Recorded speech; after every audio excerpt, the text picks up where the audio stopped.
everyone. My name is Einar Høst. I am a Norwegian software developer. I work for a company called Nordkart, which is a Norwegian software company that deals with maps and fun stuff like that.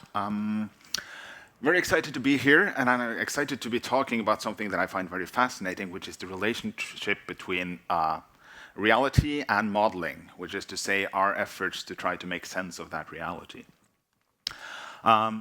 And one way that we sort of try to make sense of reality is that we put it into these different labeled boxes. That makes it much more manageable for us. What I want to talk about is basically categories, which is a primary tool that we use to make sense of the world. Now, since you're software developers, most of you, I guess, you're used to thinking about abstractions, right? And abstractions and categories are basically the same thing. The only difference is that we know that abstractions are made up, whereas we tend to fool ourselves into thinking that these categories are somehow real. And I think we have an idiot called Plato that lived a long time to sort of thank for that. And by the end of this talk, I hope to have convinced you that categories are both sort of like ridiculous and very serious. So important, but also amusing, which is the best kind of combination, I think. Okay, so I need a way to sort of introduce this topic, and this is what I came up with. I thought I would start with a greeting, because that's sort of a nice thing to do. So hello. Some of the best greetings in the world start with hello, right? So we're off to a good start. And fellow, which is even better, because now we're sort of like establishing common ground. We're all in this together. But now it gets interesting, because now we have like sort of like a category coming up, right? And well, hello, fellow apes. So what I'm going for here are some neurons firing in your brain. So I want to sort of strike a dissonant chord at the piano, because this hopefully is unexpected to you, and hopefully starts your brain going, well, you know. There are a lot of other categories that I could have chosen. I could have said something like hello, fellow humans, which is a bit stilted, perhaps, but otherwise acceptable. It's something like Mark Zuckerberg might say, to sort of try to blend in with the crowd. But apart from that, it's a sort of reasonable thing to say. Many other categories that I could have chosen. Hello, fellow sentient beings, right? It's also sort of correct, I guess. You might suspect that I'm some sort of octopus or something like that, but apart from that, we're good, right? Less problematic, I think, than hello, fellow apes, for some reason. You couldn't possibly object to this one, because you're all programmers, and you know that the object is the superclass of everything in the world, but it's also very vague. So I'm also like greeting all the chairs in the room and so on and so forth. But I chose this one. And the purpose was to be a little bit provocative, start some reflection. I think ape is the most problematic of the ones we've seen, and why is that? Why is it a sort of problematic greeting? Why is it dissonant? I'm claiming that it's dissonant, and you can sort of agree or disagree with that, but I think it is, right? First of all, is it wrong? Do we agree that we are apes? And to answer that, we sort of need to think a little bit, well, what does it mean to be an ape? What does it mean to belong to the category of apes, right? And technically, ape form what is known as a clade of animals with a common ancestors, right? And this approach to classification is known as cladistics. This is how we categorize species currently. And from a technical perspective, there really is no doubt. We can say what a human is, we know what a common ancestor of the ape is, and there is this is-a relationship, right? All humans have the same common ancestors as all the other apes. So there's basically nothing more to discuss. So this is now us in good good company at the sort of like family reunion, and we should be enjoying ourselves, right? And we're sort of like flanked by this gibbon here, so it's not easy to sneak out if we're not enjoying ourselves, I guess. Not only are we apes, but we are by far the most common ape on the planet. This here is the chimpanzee to human ratio in the world by the most optimistic count for chimpanzees, which is 300,000. Now, for every one of those, there are 26,000 of us, right? So it's not even a competition. If you pick a random ape from the planet Earth, you'll pick a human almost every time. You can't really protest too much. A human is just a hominid in the category of simians, and there shouldn't be a problem. But there is a problem. That problem, I think, has to do with typicality, right? So we might be the most common ape, but we're not the most typical ape, or so we think. Which is a little bit striking, shouldn't it? Shouldn't commonality sort of have something to do with what is typical? But it's not entirely unique. We have the same situation for birds. I once gave a talk where I argued that sparrow is like the birdiest bird there is, but it's not the most common bird. The most common bird is the domesticated chicken, which can't even fly properly, so it's sort of like a pathetic bird. But there are a lot more chickens than there are sparrows in the world, and of course the reason is that there are a lot of us and we like to eat chicken. But okay, so we are technically apes. So we have sort of grudgingly accepted this reality, but we don't think of ourselves as ape most of the time. We've seen the diagrams, we've sort of seen the family picture. We don't feel like we belong. We don't usually think of ourselves as apes because we are primarily human, right? And if we're pressed on it, we can sort of present some reasons or arguments and evidence that we shouldn't be thinking of ourselves as apes. First of all, we're not hairy enough, right? We have some bodily hair. Most apes have much more hair than we do. We are too upright to be like a proper typical ape, right? We walk on 2 feet, whereas most apes, I believe, are more like on all fours, or they have these long arms that sort of reach down to the ground. Our arms are too short for that, so they're all up here, right? We have relatively weak foot grip. We are poor climbers. We are much better suited to a life on the ground than up in the trees. Some of us are afraid of heights. Right? Imagine an orangutan being afraid of heights. Right? It would be very limiting for the orangutan lifestyle if orangutans were afraid of heights. There might be orangutans that are afraid of heights. I don't know. And finally, I think maybe this is like the crucial one. So we are much too intelligent to be mere apes. Right? We've even labeled ourselves, not too modestly, the wise one, Homo sapiens, right? Because of our big brains. I guess not quite fond enough of bananas, right? We might eat the occasional banana, whereas the typical ape, in our perception, or at least in my perception, is that they're much more like bananaholics, right? It's easy for me to imagine a chimpanzee or gorilla sort of chain-eating bananas all day long. That's basically what I think apes do. To illustrate, I created this graph showing the human enjoyment of bananas as a function of banana count. It starts out really well, so first banana is highly enjoyable, but then somewhere in the middle of the second banana it sort of plunges down. And I think no human has ever eaten 3 bananas in a row. Which turns out to be wrong. Right? Bananas distinguish humans from the other apes in the form that we eat a lot more bananas than they do. Now, when we talk about bananas, we typically mean this. This is the berry of the cultivated banana known as the Cavendish banana. And it's a domesticated plant. It's really cloned, right? So, in a sense, all bananas are the same, right? And the other apes can only get these through us. So we are like the banana dealers of the ape world. So if one of the other apes gets one of those, it means that they're probably in captivity, right? And apes will eat bananas, but they prefer grapes, like many of us do, I guess. So we ended up here, but that's sort of like a digression, I guess. To summarize, we are different somehow, right? There are similarities, but there are many differences that feel relevant, so that ape feels like a poor label for us. And we have the support from the philosopher Ludwig Wittgenstein, which was a really smart ape, if ever there was one, right? And according to Wittgenstein, the meaning of a word is in the way it's used. And since we don't use the label ape for ourselves, we are, in a sense, not apes, right? So we don't use the label ape for ourselves, or if we do, it's a slur, it's an insult, right? So I should apologize for referring to you as apes before.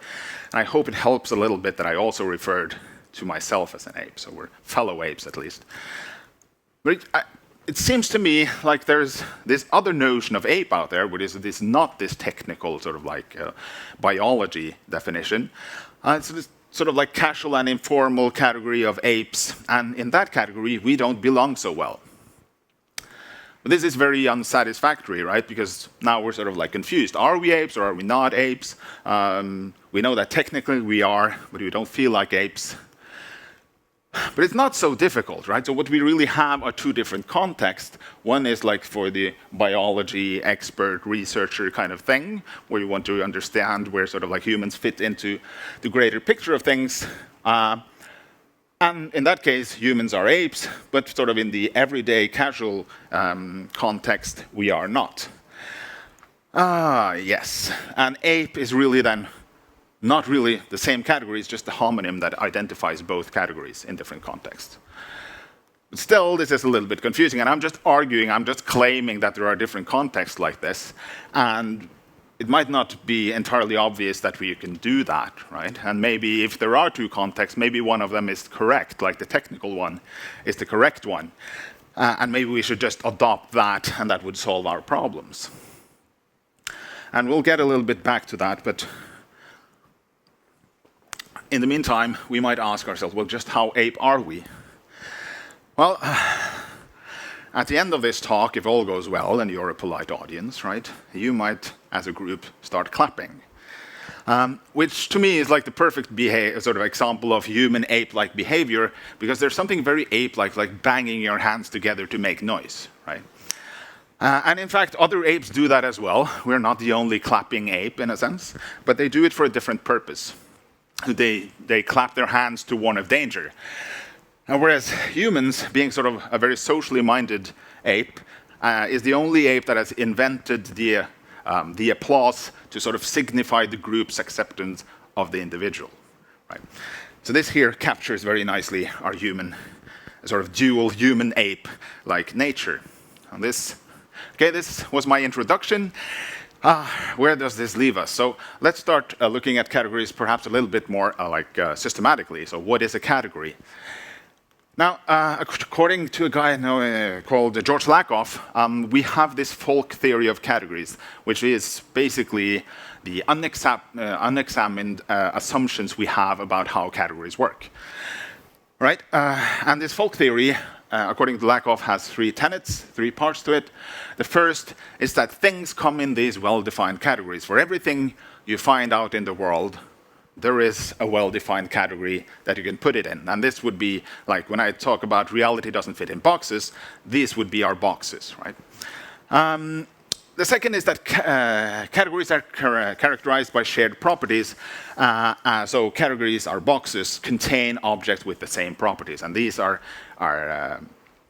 both necessary and sufficient to determine membership in a category. Right?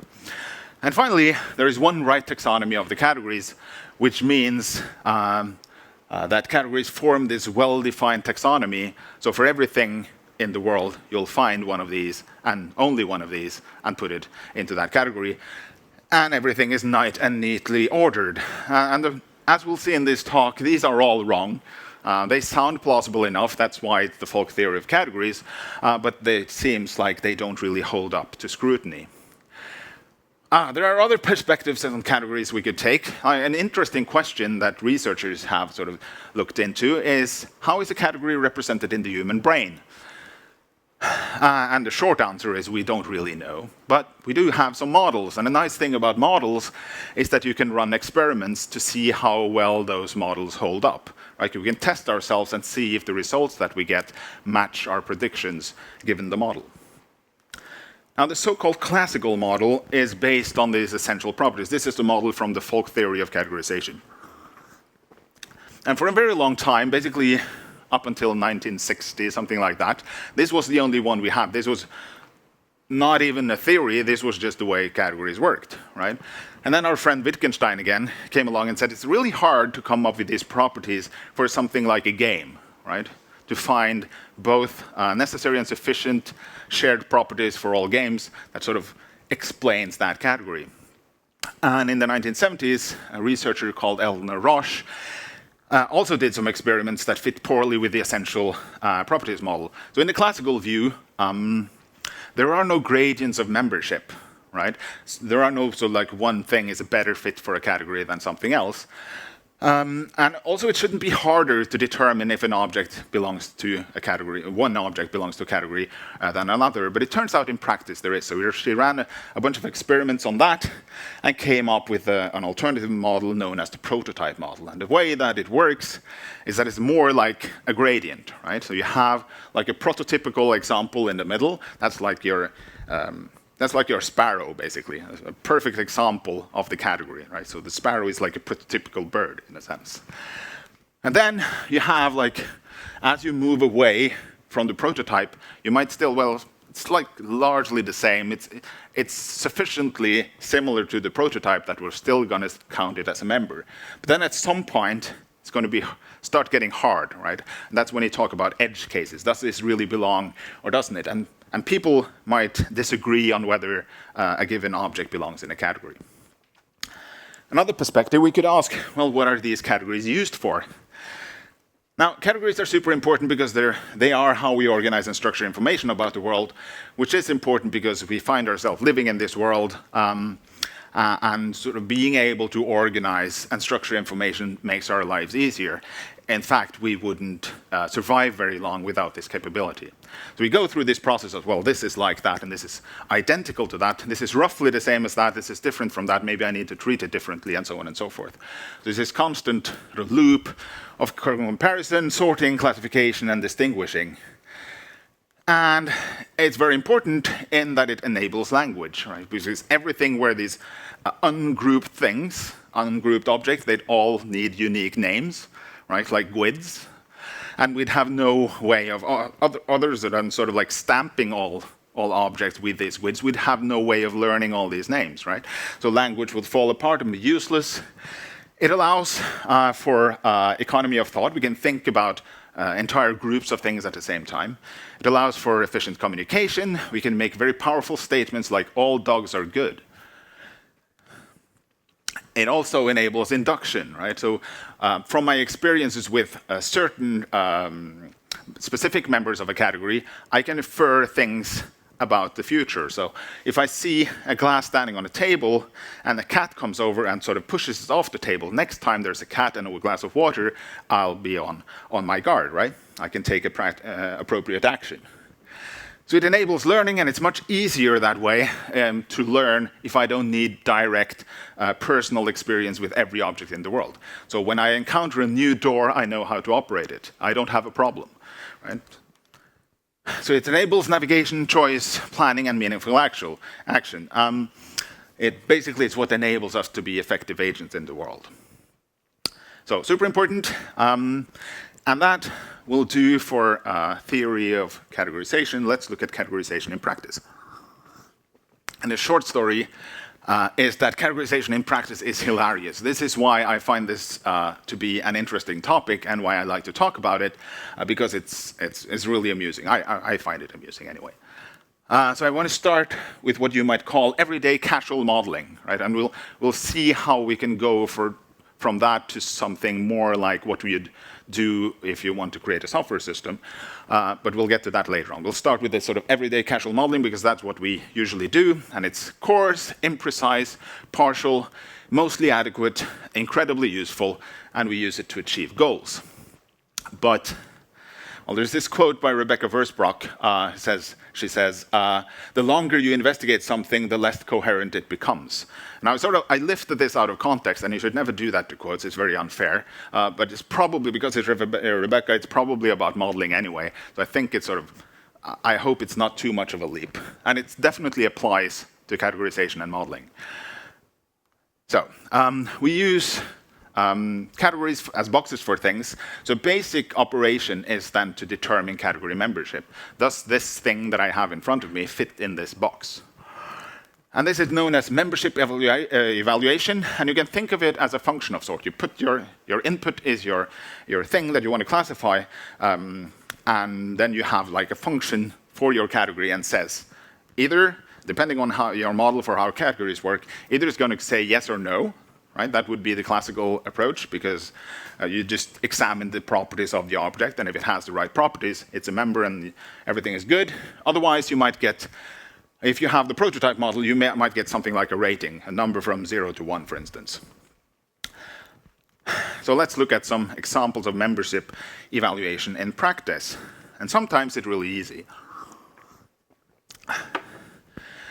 We'll start with an easy one. Is this the horse? And I'll be the sort of classification function now. So I'm going to say the horseness in this case is very high. I feel confident that this is a horse. It can't get much higher than this. What about this one? Well, I'm going to say sort of instinctively that the horseness is quite low, but it's not entirely hopeless because this is a living animal. It has 4 legs. It's a little bit too small, right? And perhaps importantly, when I was a child, if I pointed at this thing and said horse, my parents would correct me and say, no, it's not a horse, it's a capybara. So from that sort of process, I've learned that in this case, the horseness is quite low. What about this? I'm going to say that the horseness is even lower in this case. But it's still organic material, it still has 4 legs, still roughly the right size. So it's not the most horse-unlike thing I've ever seen, right? I think things could be worse. What about this one? I'm going to say horseness practically 0. Let's hope it's not horse, right? But it's knowing us, it's probably chicken, right? Sometimes it's a little bit harder. So this was all very easy, and if this was all there was to it, it wouldn't be so much fun, right? What about this one? This is much harder for me. So I'm going to rate the horseness as medium plus at this point. But why do I do that? Right? Why don't I rate this much higher? Because for me, in my life, nothing would really change if I rated this as horseness very high. This is, for all intents and purposes, for my life, this could perfectly well be a horse. But it turns out that the horseness depends on the existence or absence of other categories. Right? And this is something that neither the classical model nor the prototype model really accounts for. Right? So in a sense, it's really the donkeyness now that sabotages for the horseness of the donkeys. Right? So if there was no donkey category, I would classify it as a horse, because that would be my best category. Let's try another. You can't really do a talk about categories without talking about tomatoes, right?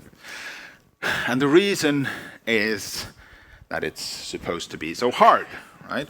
Because you know that there's something weird, you've learned this, right? There's something funny about the tomato, in that you shouldn't trust your instinct. And since your instinct says that it's a vegetable, then it probably has to be a fruit, and phew, I solved the task, right?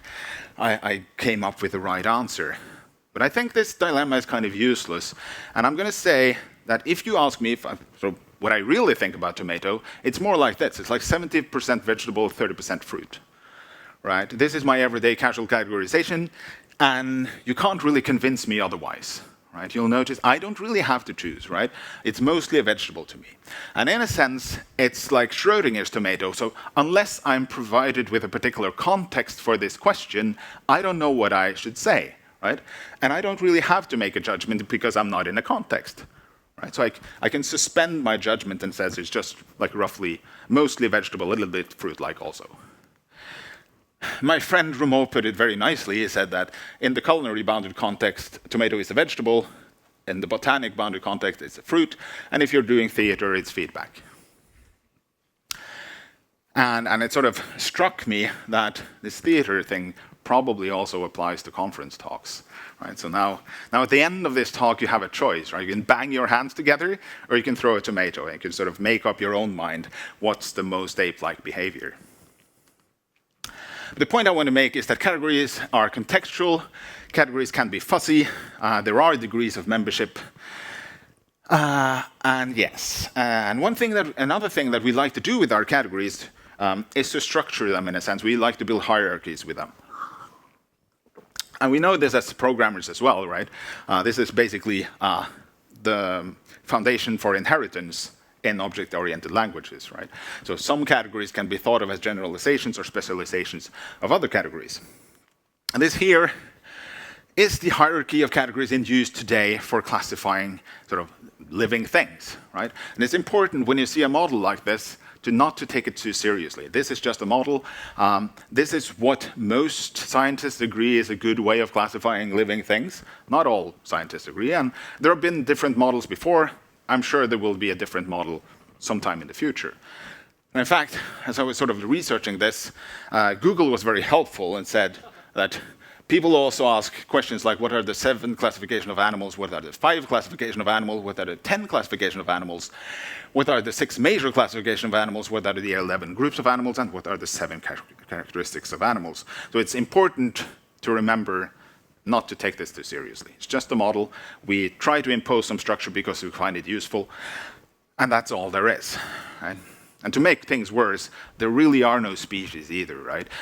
That is also just an abstraction or a category. A species is a group of organisms that consist of similar individuals that are capable of interbreeding. That's all it is, right? And we know this because we know that sort of species evolve from each other, right, through mutation.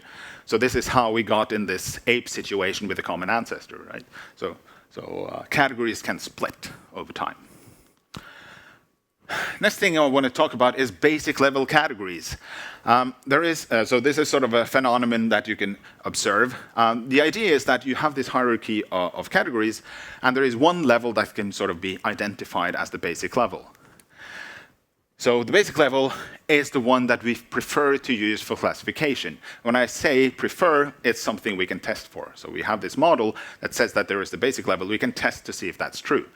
So if you ask someone to categorize something, the basic level is the one they reach for.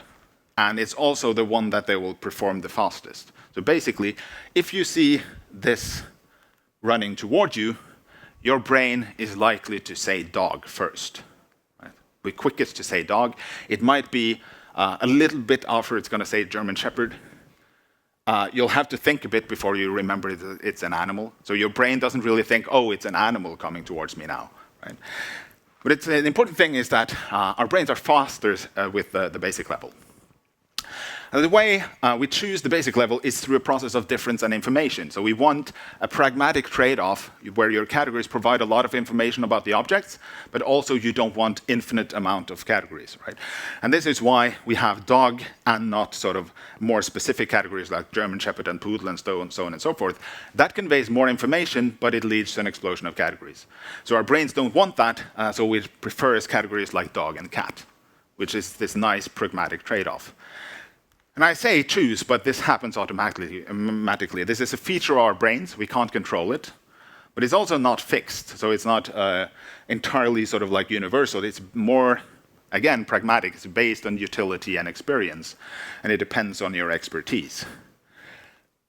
Which means that it's ultimately culture specific. So this is a picture I took of a beautiful tree in Amsterdam. But unfortunately, I cannot tell you what kind of tree this is because I don't know. And the reason is that I see a tree and my brain says tree and that's all there is to it. If I lived in a forest and this tree was somehow important for my survival, it might have pushed sort of like the basic level down to something more specific, right? So that was basic level. But it's always more complicated than this. It's like Rebecca said, like, it doesn't really hold up to scrutiny. So this is only approximately correct. So I'd like to run a little experiment to see if we can uncover some of that complexity. That means I need you to participate. And what I'm going to do is I'd like to show you a couple of pictures, and I'd like you to sort of categorize what you see in the picture as quickly as possible and shout it out. And this is something that your brains are excellent at, right? So you can do this in milliseconds, right? We have thousands of years of evolution training our brains for exactly this. So this is something I know you can do. So I'm going to run a little test first, and then we're going to do the experiment. I'm going to do a countdown, and then as soon as I'm going to show you a picture, and as soon as you know what this is, shout it out so loudly so I can hear it. Okay, so here comes my countdown. Horse. It's the horse from before. This was simple, right? But this worked. I'm very happy. Let's try the experiment. I'm going to show you 2 more pictures. First picture coming up, we have, let's see, I have to click one more time for the countdown. It's a bird. Second picture, and another countdown.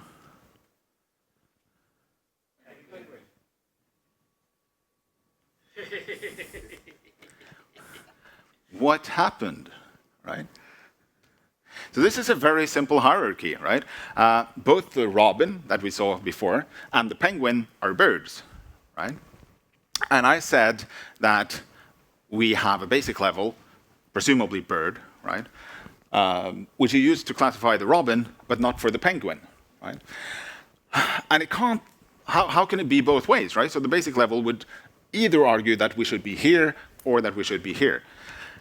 And the thing is, in the way I think about it, is that in a sense a robin is a bird that happens to be a robin, whereas a penguin is more like a penguin that happens to be a bird, right? Which is a cumbersome way of saying that robins are typical birds, whereas penguins are atypical birds.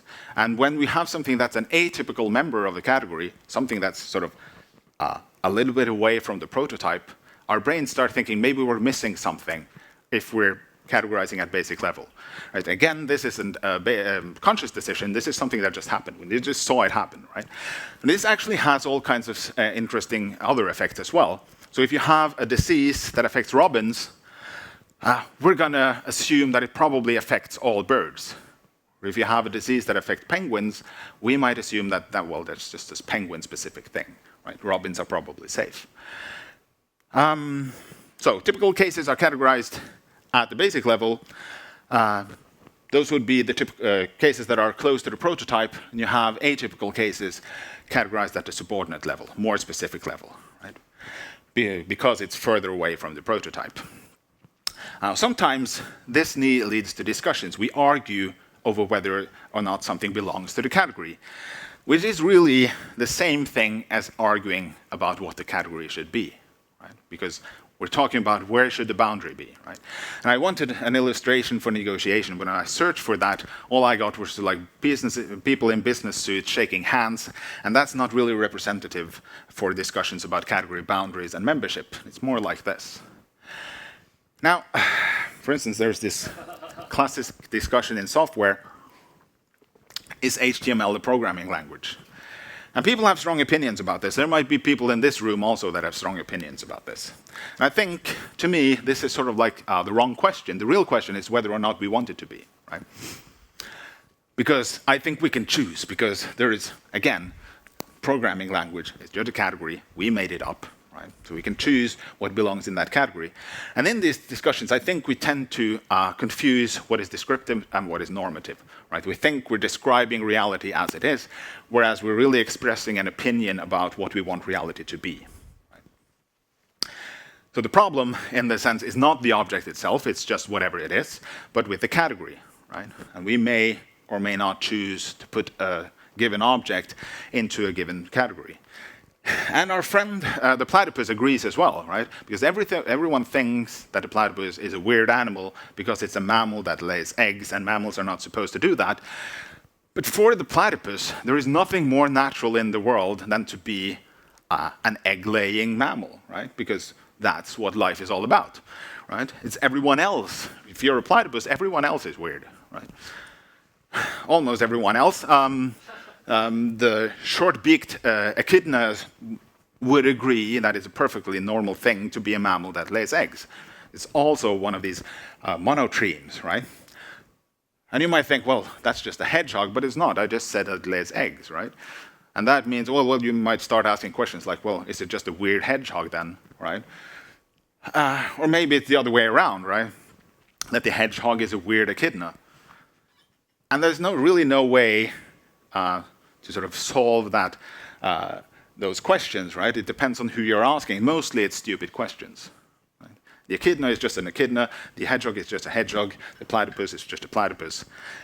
And it might be that our categories force the echidna and the platypus to become edge cases, but that's not through any fault of them, right? Now, these categories discussions can sometimes be proxy discussions for something else, and it's important to be aware of that. Right? For instance, you have the discussion about whether or not HTML is a programming language. That also determines who is a programmer and who is not. Right? And that has real implications on people's salary, for instance, and people's influence. Right? So it's not an innocent question like that. It has ramifications. So being able to define what the category is gives you power over the domain, in a sense. It gives you influence. So a question like, is X a member of Y, sounds very objective, but in many cases it's not. Because it has to do with how we see the world.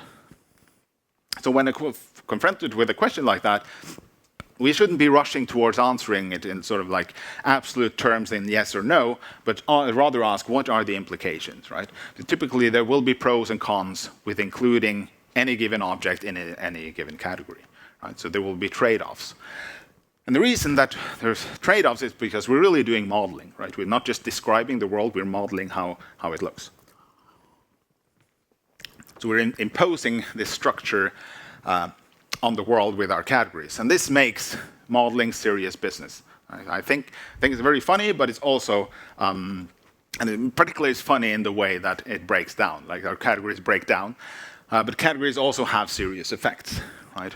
Modeling is lossy with throwing about information to make it more manageable for our human brains, but we lose something then, right? So we have to do it to sort of function in the world.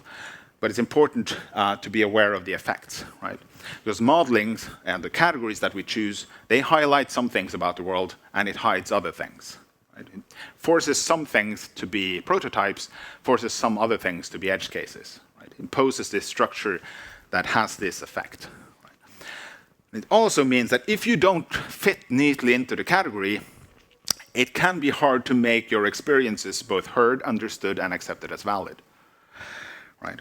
Our categories determine what we can talk about, what reality looks like. Right? Modeling determines what the world looks like. And since we then, in turn, there's this sort of process where we act in response to how we perceive the world to be, we also sort of reinforce that effect. Right? It starts shaping the world also.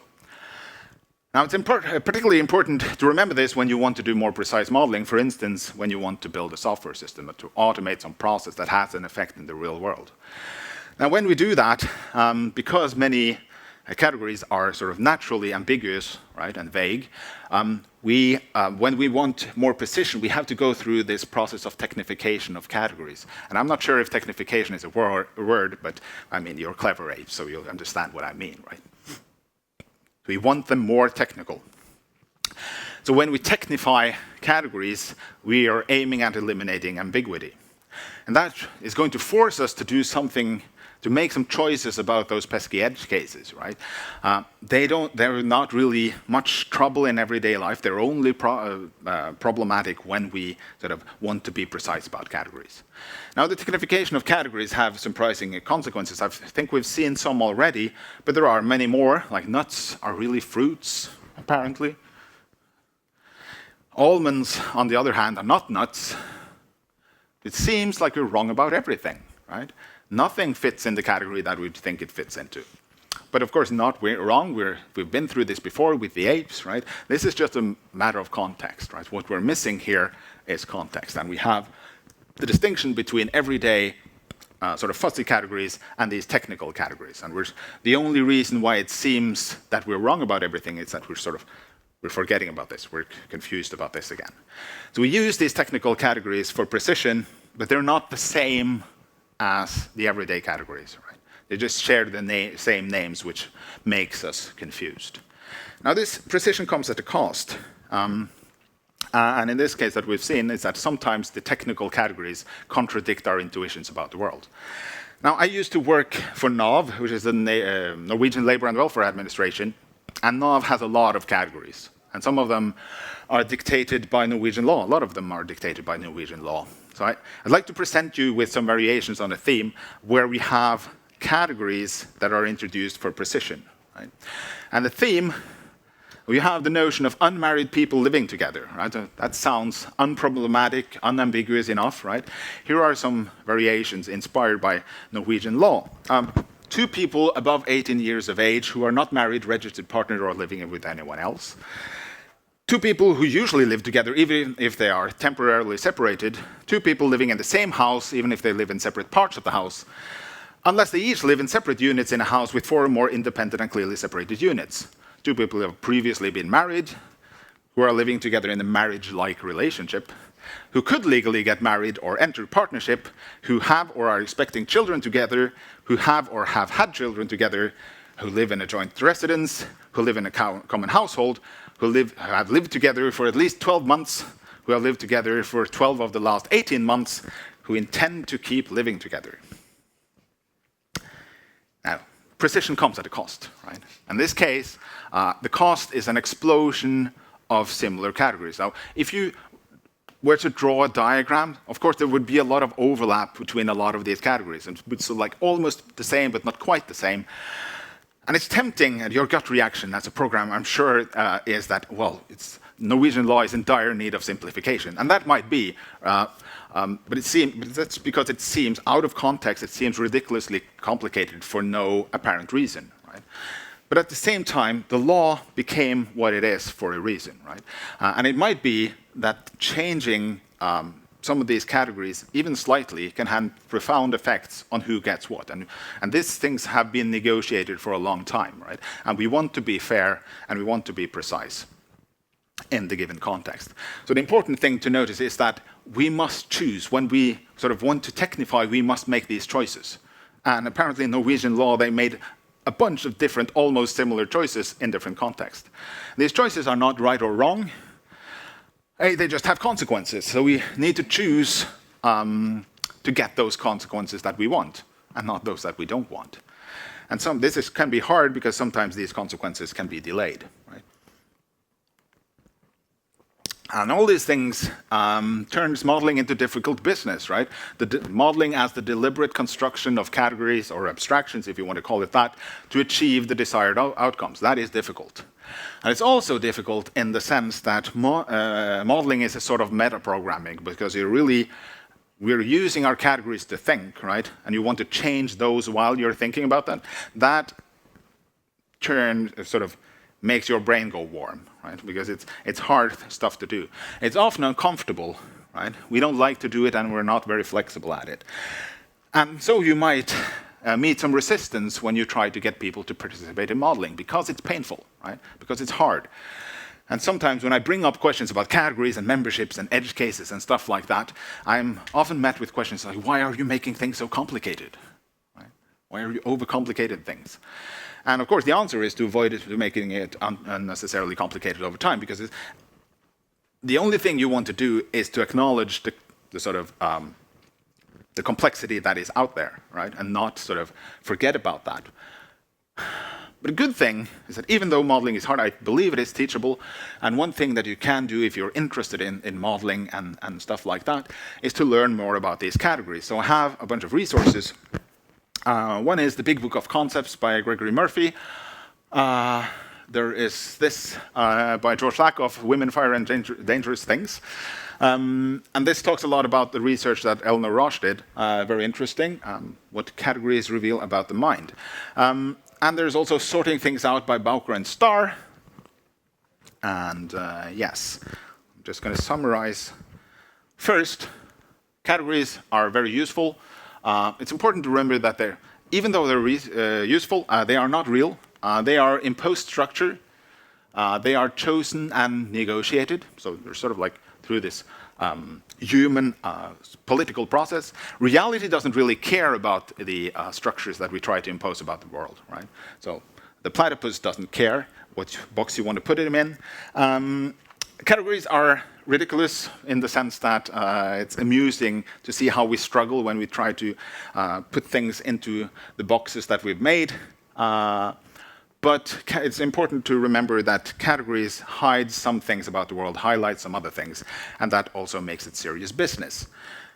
So that's basically, this is the last thing, right? I just want to leave you with this. Bees are officially a type of fish in California.